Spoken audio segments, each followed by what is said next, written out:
Hello everyone, hope you're all well. 2019 has been an interesting year for the survival open world genre, and 2020 is around the corner. So I thought I'd do a short video going over some of the upcoming open world survival games that are meant to release in 2020.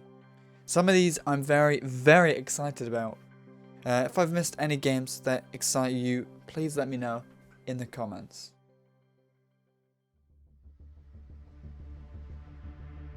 Developed and brought to you by a Russian company called Bad Pixel, DEADSIDE is a hardcore multiplayer shooter where you're immersed into realistic gameplay in a grim, post-apocalyptic world.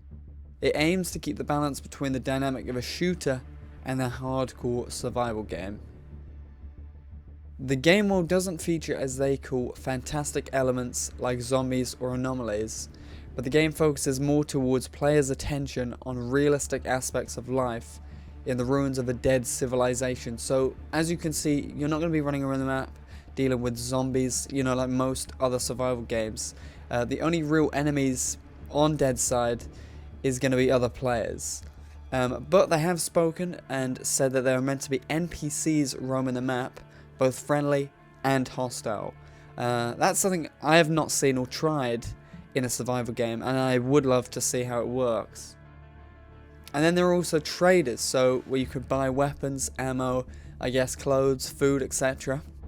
And green zones, where I believe you can store away valuable items and interact with both other players and NPCs. So as they say, the map is filled with large open spaces with some bushy forests and abandoned settlements. And it's a large map. It's actually 225 square kilometers. And using the Daisy map, Chernarus, as an example, it will be a very similar size to that map. The map is of course filled with roads and rivers, and there will be vehicles for both land and water. They've been releasing some footage of the weapon animations, showing off the world and character creation. So they haven't said too much about base building or raiding, but they do have some form of it coming in the future. In their own words, in the course of our game development, we are planning to create a system of shelters which players will be able to build on their own using a well-developed craft system. We also want to offer players a chance to make small stashes in almost any place of the map to keep a few handy things at ready, but the number of stashes each player will get will be limited. So there could be a lot to come from DEADSIDE. I am personally very interested and excited about this release, and I will definitely be keeping a close eye on the development updates. Now we have Dead Matter, developed by Quantum Integrity Software Inc. The game is estimated to release as closed alpha in March of 2020, but we'll be seeing a roadmap around January laying out their plans moving closer to the release. The game's been in development for a couple of years now, and they've been posting development vlogs showing the community what they've been busy with ever since, and there's a lot of excited people. The map is based off Alberta, Canada, and will start at 25 kilometers squared, but it will expand throughout early access. The map's going to be filled with vehicles to explore a detailed map with many randomly generated locations. And vehicles are pretty common, they've said, but they usually spawn broken down, so you need to find components, tools and fuels to get the vehicles working, but also maintain them. They also have aerial vehicles planned, like planes, which will of course be a lot harder to find and also a lot harder to get working. But it's definitely something that not many other survival games have got. You can survive Dead Matter by hunting, camping or farming. They already have numerous weapons with a variety of attachments. They also aim to allow players to craft their own improvised weapons, so makeshift melee weapons like a spear or bow and arrows, and a flamethrower, which they've actually already got implemented. There's also NPCs on top of zombies where you can do tasks or missions or even trade with them. You just gotta make sure they're friendly. Now moving on to base building. So Dead Matter is less focused on standalone bases, as in buildings built from scratch, but it's more veered towards fortification and barricading existing buildings. So you could use sheet metal or wooden planks to block off windows, and they've got tons of storage items allowing you to stash away all your goodies. And lastly, modding for Dead Matter. Well, from the lead developer's words, we plan to let the community mod the absolute hell out of Dead Matter, which is really cool to hear. The community will be allowed to get creative with their own ideas pretty much on the get-go of Dead Matter. On top of all these large features, these guys have a load of other smaller details which I couldn't possibly get through, but really does set the game apart from others in the survival genre. They seem like a very committed development team, and they're super transparent with the community. Hopefully we'll see a smooth game release as early in 2020 as possible.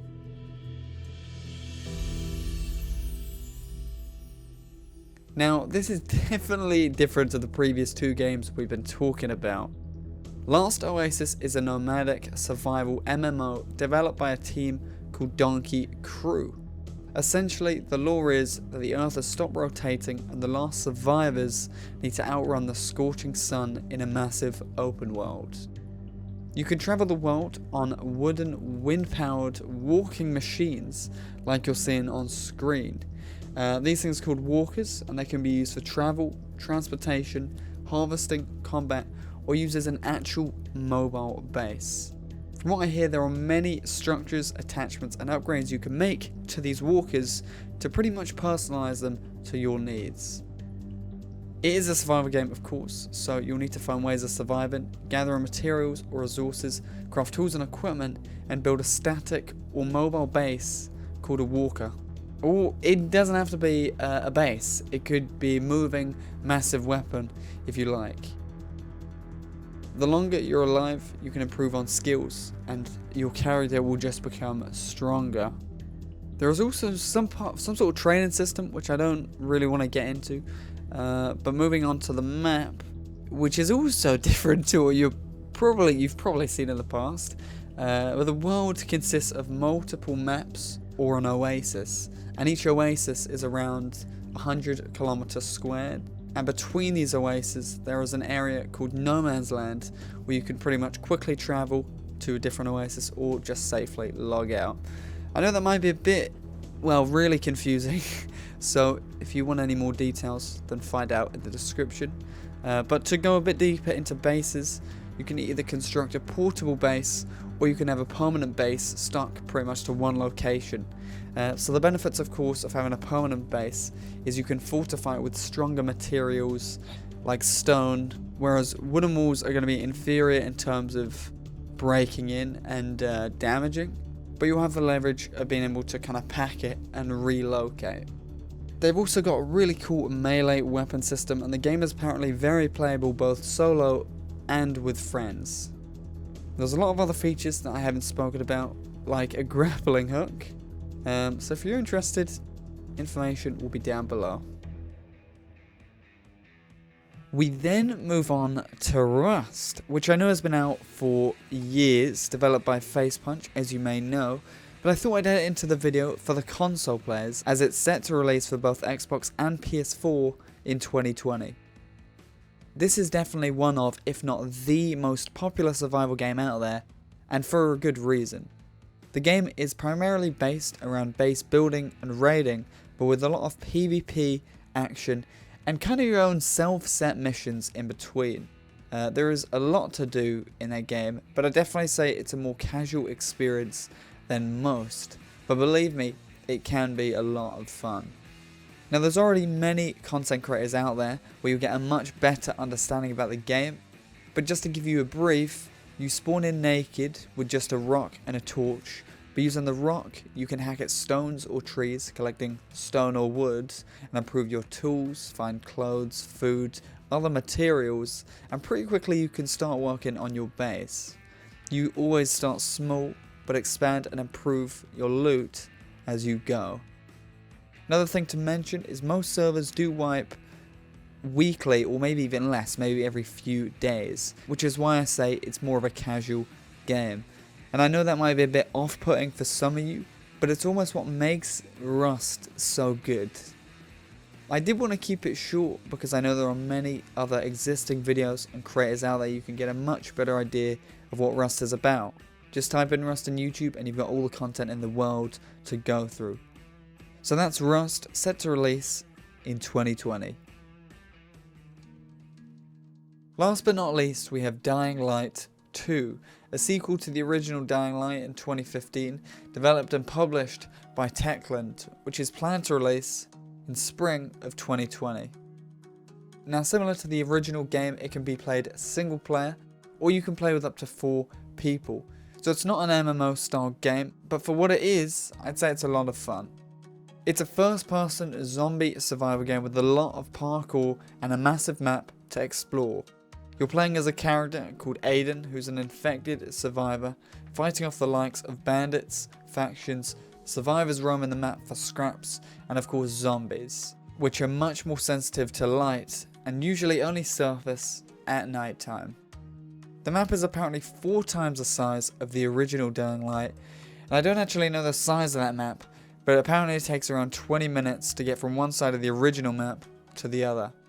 This new map will be inside a city where resources and power are scarce and unstable.